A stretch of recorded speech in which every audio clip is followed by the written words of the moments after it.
Gikatagdang mo dawat sa ilang katapusang social pension kung fourth quarter karon tuiga ang mukabat sa 4,375 ka mga senior citizens pensioners sa lungsod sa Lala karong Nobyembre 11 hangtod 14. Kini human ang malampusong verification sa mga senior citizens sa 27 ka mga barangay sa mga lungsod kaniadtong Oktubre 28 hangtod 31 nga gipangunahan sa OSCA.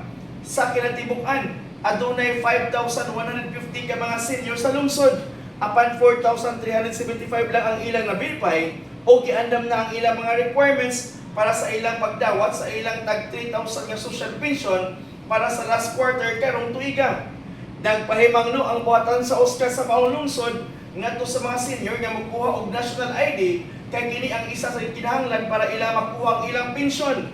Apan sa pagkakaron, adunay gipagawas sa kamanduan nga pwede ra ang senior ID nga gamiton apan sa sunod tuig 2026 di kinahanglan na nga aduna na sila national ID o narehistro na sila sa PhilSys. Nangandam na usab ang buhatan sa MSWDO o OSCA sa Lala para sa payout karong sunod semana para ngadto sa 4,735 ka mga senior citizens. Alang sa Kasayuran Balita, Mike Navarro reporting. Okay. Pause. Ay, sa okay, dahil ko, ako itong